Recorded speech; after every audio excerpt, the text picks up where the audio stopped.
네, 오늘 말씀은 야고보는 원치 않은 잔도 마시는 제자가 되었다라는 제목을 가지고 여러분들과 말씀을 나누고자 합니다. 저는 우리 삶의 가장 큰 문제 중 하나는 남의 떡이 커 보일 때 그렇게 시작된다라고 생각이 듭니다. 시기를 뜻하는 라틴어 어원은요, 자세히 보다라는 뜻을 또 가지고 있더라고요. 그만큼 남의 떡이 커 보일 때 우리는 어떤 문제를 항상 만들어낸다라는 것이죠. 제가 어렸을 때 예전에 그 아마데우스라는 그 영화를 보게 됐는데 되게 재미없더라고요. 근데 거기서 좀 인상 깊었던 게 뭐냐면 그 궁중 작곡가 살리에르가 그 즉흥 연주를 너무나 멋지게 해내는 그 모차르트를 진짜 뭐 뚫어지게 쳐다봅니다. 혼이 빠질 정도로. 막 사람들은 난리가 나죠. 뭐 이런 천재가 났다, 막 이러면서 난리가 나죠. 그리고 이제 그가 이제 그 자리에서 뭐 같이 이제 호응해 주는데 나중에 그가 되뇌이기를 왜 나는 저런 악상이 자유롭게 떠오르지 않을까 하면서 막 자괴감에 빠지기도 하고 막 우울함에 빠지기도 합니다. 그래서 결국엔 그러한 어떤 그 개인의 고통이 그 모차르트에 대한 그 원망으로 발전하게 되고 그를 제거하려는 음모를 꾸미는 그런 모습을 저는 이제 기억이 나던데요. 우리가 무엇을 자세히 관찰한다라는 것은 좋은 것이죠, 그죠? 그러나 그것이 지나쳐서 다른 사람과 나의 모습을 비교하기 시작할 때에는 항상 문제가 발생합니다. 그래서 자존감이 낮아진 상태에서 다른 사람이 가진 것에만 그 큰 의미를 부여하기 때문에 될 일도 안 되는 법이 바로 우리의 어떤 삶의 문제다라는 것이죠. 그래서 여러분들도 살면서 그 남이 가진 재능이나 그 환경이 내가 가진 것보다 더 좋아 보이고 또 내가 가진 수준이나 환경을 이제 제대로 이제 파악하지 못해서 낭패를 보신 적은 없으십니까? 저는 그냥 오늘 설교 준비하면서 개인적으로 재미있는 과거가 이제 생각이 나던데요. 저는 예전에 이제 과거에 이제 조영규 목사님이 설교하는 모습을 보면서 목사에 대한 좀 환상에 젖어 있을 때가 있었어요.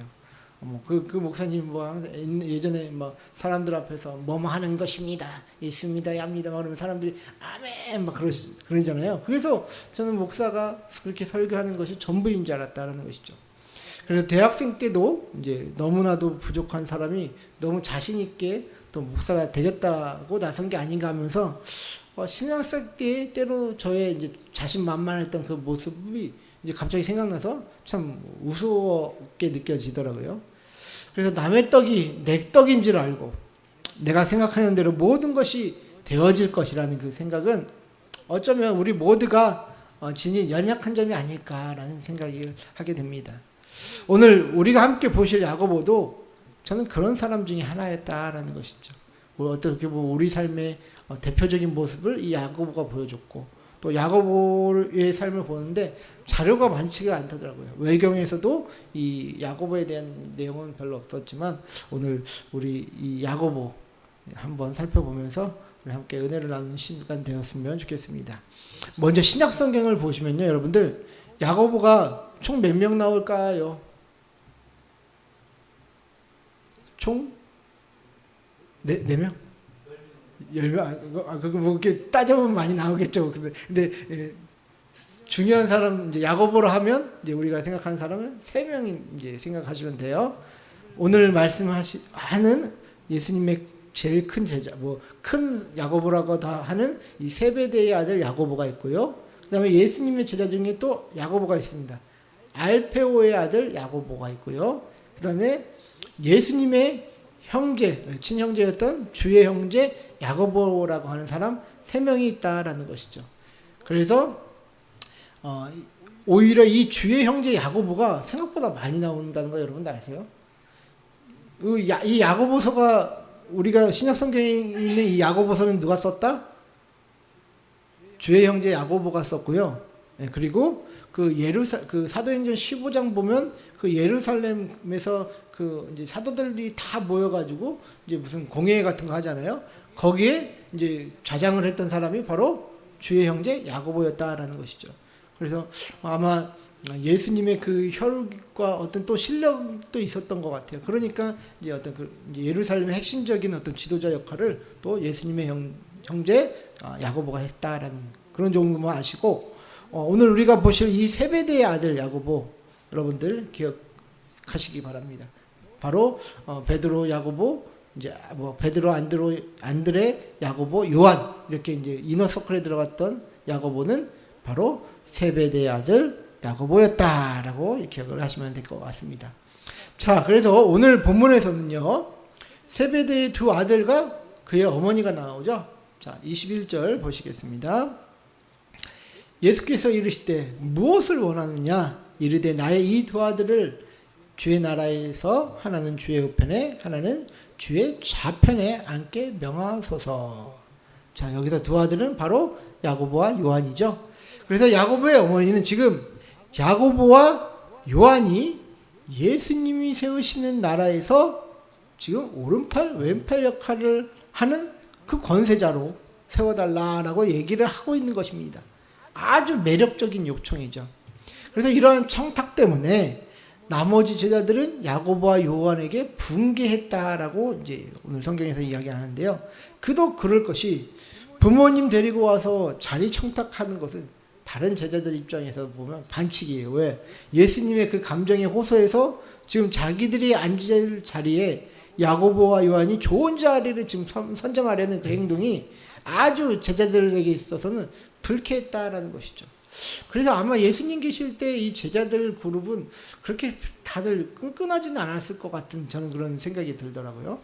자, 그래서 예수님은 아무튼 이런 부탁을 받고 또 이런 말씀을 하십니다.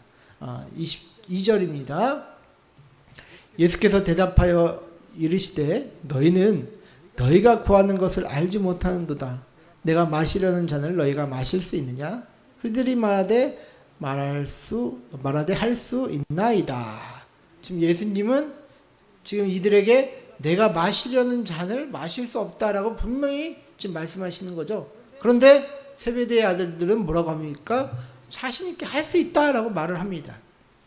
지금 이 예수님이 말씀하시는 그 잔의 의미를 이들은 대체 무엇으로 이해했기에 이렇게 자신 있게 할 수 있다라고 말을 했던 것일까요? 자, 야고보는 예수님의 잔을, 즉 영광의 잔, 높임의 잔이라고 생각을 했던 것 같습니다. 그러나 예수님의 잔은 어떤 잔이었죠? 희생과 섬김의 잔, 즉 죽음의 잔이었다라는 것이죠. 그래서 이 한 증거로 예수님은 십자가에 돌아가시기 직전에 이런 기도를 하시죠. 누가복음 22장 42절 말씀에 아버지여, 만일 아버지의 뜻이거든 이 잔을 내게서 옮기시옵소서. 그러나 내 원대로 마시옵고 아버지의 원대로 되기를 원하나이다 하시니. 자, 지금 예수님도 지금 피하고 싶었던 잔, 죽음의 잔을 지금 야고보하고 그 요한은 지금 자신 있게 할 수 있다라고 말을 하고 있는 것입니다. 이는 그가 예수님이 어떤 일을 하실 것이고 그의 제자들이 어떻게 살아갈지에 대한 인식이, 그 감이 이 야고보에게는 전혀 없었다라는 결론을 우리가 내릴 수 있다라는 것이죠. 자, 그래서 야고보는 예수님을 쫓아다닐 때 그 희생과 섬김의 잔을 원한 게 아니었습니다. 그는 철저하게 영광과 높임의 잔을 원했다라는 것이죠. 근데 그 모습이 바로 저와 여러분들의 모습이다라는 것입니다. 사도 야고보처럼 영광의 잔만 생각하는, 영광의 잔, 높임의 잔만 생각하는 그것이 바로 우리의 모습 아니겠습니까? 저는요, 살면서 잠깐만요, 왜 잘 안 넘어가지? 저는 살면서 가장 좀 이렇게 짜증이 날 때 맛집에 대한 기대감을 가지고 찾아갔는데 맛없는 맛집이 제일 짜증이 납니다. 저는 요즘에 이제 온갖 미디어를 통해서, 요즘엔 당근에서도 막 그런 이제 광고를 엄청 하더라고요. 그래서 그 온갖 이제 정보가 흘러 넘치는데 가끔씩 이렇게 맛있다 해서 진짜 엄청 맛있게 선전하잖아요. 그래서 이제 가보면 생각보다 실망일 때가 너무 많습니다. 차라리 우리 권사님이 해주시는 게 더 맛있어요. 그럼 이처럼 우리는, 저와 여러분들은 기대감이라는 것을 가지고 살지 않습니까? 그 기대감이 정확한 판단에 의해 이루어지면 좋은데 많은 사람들이 헛된 기대감 때문에 실수도 하고 곤란한 상황에 처하게도 된다라는 것이죠. 저는 이번 설교를 준비하면서 재밌는 일화를 봤는데, 여러분 혹시 코브라 효과라고 들어보셨어요? 코브라 효과. 자, 인도가 영국의 식민지 시절이 있었죠.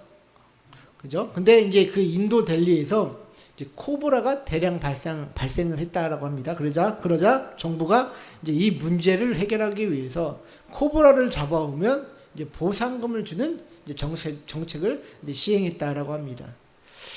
그런데 사람들은 굉장히 약잖아요. 돈 벌 궁리를 항상 하잖아요. 그래서 가난한 사람들은 이 보상금을 노리고 이 코브라를 어떻게 했다? 사육을 했다. 네, 오히려 더 이 코브라를 더 키운 거죠. 그리고 그 코브라를 통해서 이제 수익을 얻기 시작해요. 그래서 이제 이를 알아챈 정부가 포상금 제도를 중단합니다. 그러자 어떻게 됩니까? 사람들은 이 기르던 코브라를 그냥 다 또 길거리에 그냥 버려버렸다라고 합니다. 그래서 처음보다 훨씬 뱀이 더 끓게 되는 그런 끔찍한 결과를 낳게 되었다라고 하더라고요.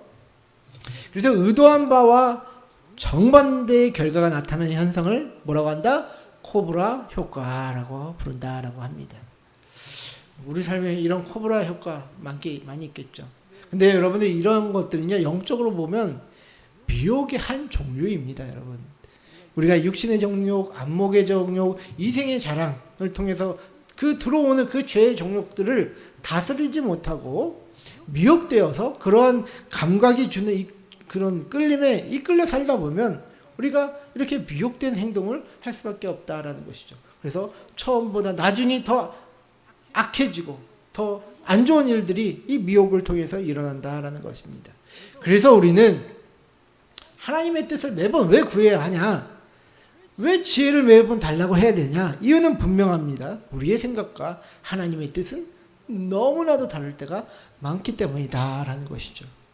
우리는 영광을 구하나 하나님은 때로는 인내를 요구합니다.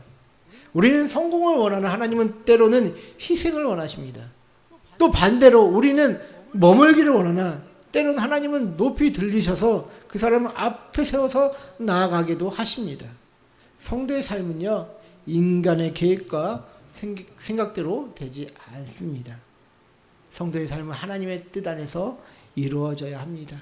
그래야 하나님이 우리에게 주시는 잔을 우리가 받아 마실 수 있다라는 것이죠. 근데 여러분들, 우리가 높아짐의 영광만을 생각할 때는 다듬어지지 않는 그 성품 때문에 거칠게 행동할 수밖에 없습니다. 오늘 우리가 이야기를 나누는 야고보도요, 그런 성품의 사람이었거든요. 누가복음 9장 52절부터 54절까지 우리 한번 같이 읽어주시길 바랍니다. 한번 읽어주세요. 시작.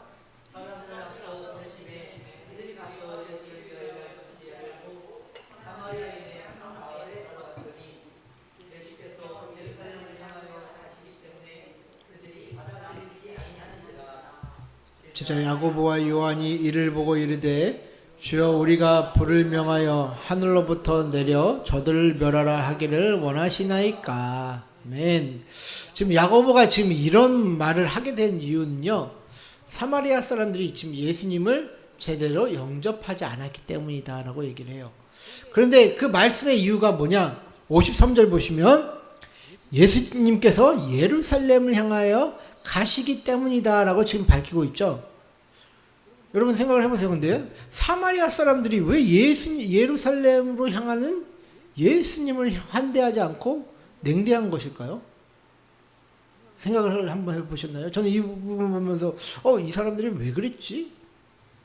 왜 그냥 지나간다는데, 왜 거기를 간다는데, 그때 이제 수가성, 요한복음 4장에서 수가성 여인 때는 막 다 나와가지고 너가 얘기하지 않아도 난 저 사람이 메시아인 줄 알겠다라고 하면서 사람들이 많이 환호했잖아요. 그런데 지금 왜 9장 53절은 예수님께서 예루살렘으로 향하여 가시는데 왜 굳이 이 사람들이 환영하지 않고 냉대를 한 것 같을까요? 네? 맞습니다, 양녀님.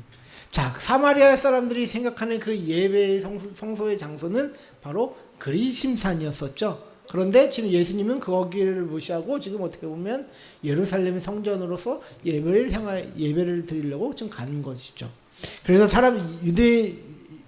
그래서 사마리아들은 예수님의 어떤 그런 행보를 보고 이제 종교적이고 민족적인 갈등 때문에 그 예수님을 이제 환영하지 않았다라는 것이죠. 자, 그래서 이 자신들을 냉대했던 사람들에게 불쾌했던 야고보는 지금 어떻게 한다고 합니까? 하늘에서 불을 내려 멸하리까? 라고 하면서 저들을 심판해야겠다고 과격한 말을 한다는 것이죠. 자, 야고보의 별명, 이 세베대의 아들 야고보의 별명은 우레의 아들이었습니다. 얼마나 성질이 불같았으면, 오히려 베드로, 이름만 보면 베드로보다 더 불같았었던 것 같아요.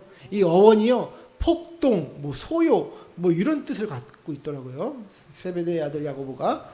그만큼 이런 우레, 우레에 해당하는 이 별명이 그에게 주어졌는데, 아주 다혈질적이고, 이제 거친 성품이 바로 이 야고보, 요한 이 형제에게 있었다라는 것이죠. 그러나 야고보와 같이 불같은 자들은 하나님이 사용하시기에는 좀 너무 거칩니다. 그래서 그것은 그들이 악하기보다는 기질적으로 너무 목표 의식이 강하고 영광만을 생각하기에 그런 다듬어지지 않는 성품을 갖고 있기 때문에 하나님이 쓰시기는 좀 거칠다라는 것이죠. 그래서 이러한 것은 저와 여러분들 모두에게 해당되는 것 아니겠습니까? 영광의 장만 생각한다면 다듬어질 시간이 없다라는 것이죠. 그래서 야고보처럼 단순하게 힘으로 찍어 누르거나 우격다짐으로 일을 한다면 하나님의 일을 그르칠 수가 있는 것입니다. 그래서 하나님은요, 이 야고보와 같은 사람들을 어떻게 사용하십니까? 바꿔서 사용하신다라는 것이죠. 그리고 그들을 통해서 모범되고 으뜸되는 일을 맡기신다라는 것이 이 야고보를 통해서 저는 볼 수 있습니다. 야고보는 이제 이후에 이제 정경에서 뚜렷한 모습 안 보여요. 그냥 예수님이 변화산 위에 가실 때 같이 가고 그런 이렇게 겟세마네 동산에 기도하러 갈 때 같이 기도하고 하는 그런 이제 거에만 나오지 뭘 했다라는 얘기들이 잘 안 나와요. 그래서 이제 결과를 보면 근데 이 야고보는 12사도들 중에 최초로 순교하는 순교자가 됩니다. 기독교 전체로, 개신교 전체로 보면 어떻게 보면 그 스데반이 제일 먼저 죽었지만 사도들 중에서는 야고보가 제일 먼저 죽었다라는 것이죠.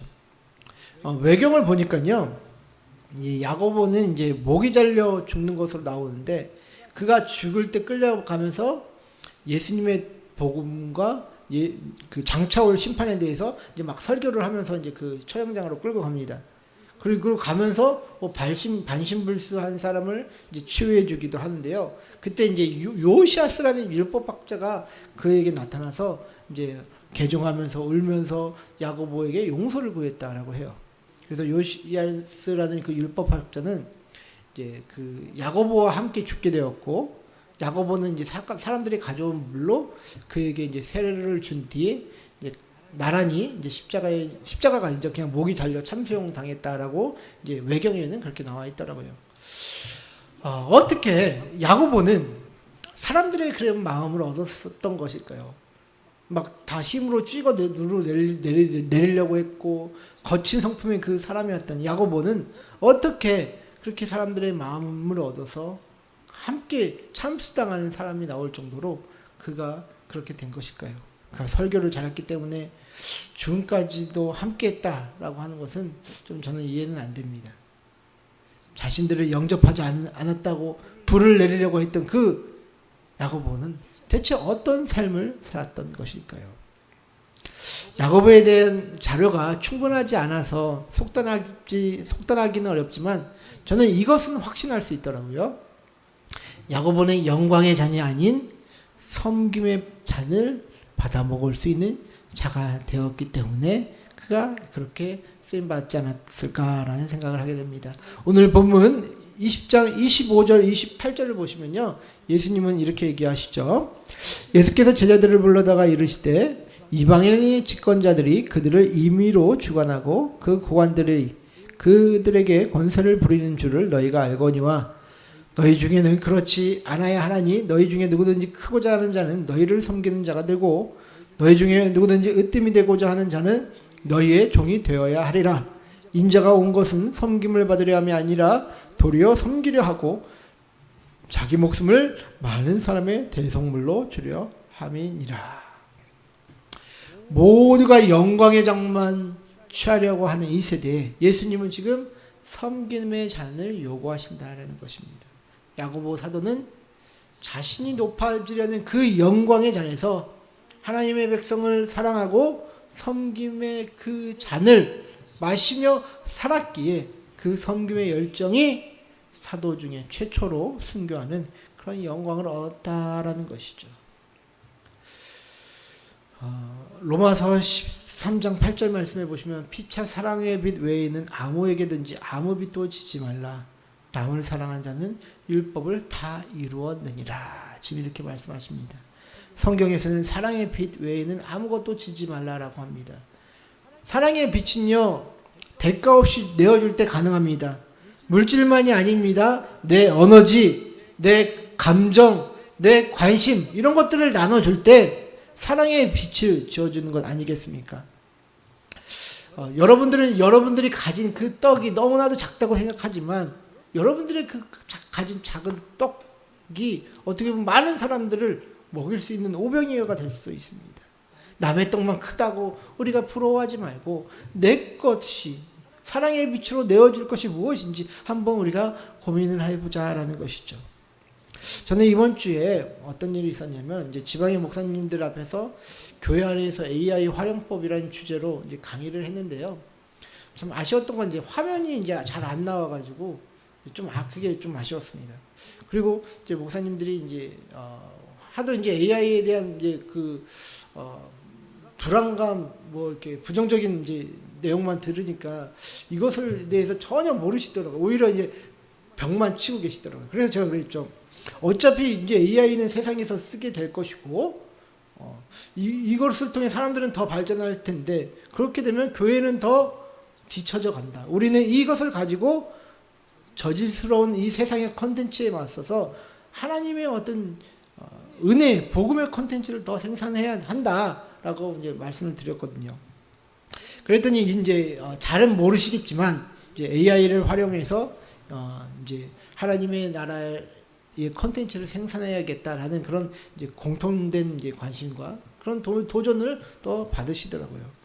그래서 제가 이제 생각했던 거는 그래 내가 내어줄 수 있는 이 사랑의 빛은 어떻게 보면 이렇게 작은 지식이지만 이제 제가 뭐 전문가도 아니지 않습니까? 그러나 이제 많이 이제 써봤고 교회 안에서 이걸 어떻게 써야 될지 계속 지금도 고민하고 있고 또 자동화 프로그램을 지금은 이제 자동화 단계 잘 쓰는 사람들은 자동화 단계로 넘어갔거든요. 저도 이 자동화 단계를 이제 연구해서 이제 교회 안에서 어떻게 이제 좀 이렇게 행정적인 걸 줄이고 할지에 대해서 고민을 하고 있는데 그런 것들을 이제 만들어서 이제 배포하면 좋겠다라는 그런 생각을 저도 이제 도전을 갖고 있습니다. 그래서 그 작은 떡 제가 가진 아주 작은 그것들을 이제 내어줄 수 있는 어떤 이제 지식이 있고 또 사람들이 있다라는 것 자체가 감사한 거더라고요. 뭐 저라고 사람들이 누리는 것들 뭐 그냥 돈만 있으면 아무거나 다 할 수 있는 그런 거 편하지 않습니까? 그러나 내가 가진 그 것들 남의 것을 부러워하는 것이 아니라 내가 가진 뭐 에너지, 내가 가진 지식, 내가 가진 그 어떤 수고, 희생 이런 것들을 먼저 하나님 앞에 필요한 사람에게 우리가 나눠줄 때에 그 사랑의 빛을 쌓아가면서 우리가 변화될 수 있다라는 것이죠. 영광의 잔이 아닌 섬김의 잔을 마심으로써 야고보도 예수님을 닮아갔습니다. 그리고 그러한 길에 저와 여러분들도 함께 나아가야 한다라는 것이죠. 사랑하는 성도 여러분들은 남의 떡이 좋아만 보이십니까? 아니면 하나님이 각자에게 주신 그 능력이 귀중하고 소중하다라고 생각하십니까? 저는요, 각자 우리 교회 뭐 몇 명 안 되지만 각자가 가지신 그 개인의 떡이 남을 많이 먹이고 살릴 수 있는 그런 조건이 된다라고 생각합니다. 저는 남의 거 부럽지 않습니다. 우리가 가진 것들, 작은 그 떡을, 작은 어떤 관심, 은혜, 에너지, 뭐 지식 이런 것들을 나누면서 우리가 사랑의 빛을 주면서 살아가자라는 것이죠. 한 주 동안 살면서 남에게 내어줄 수 있는 사랑의 빛이 무엇일까? 사랑의 대추를 어떤 걸로 나눠줄까? 한번 우리 함께 고민해 보시기 바랍니다. 하나씩 하나씩 우리가 대출하면서 내어줄 때 하나님께서는 그것을 기억하시고 하늘나라의 통장에는 복리이자로 쌓이게 될 것입니다. 하나님이 원하신 잔도 마시게 될 줄 아는 저와 여러분들 되시기를 주의 이름으로 축원드립니다.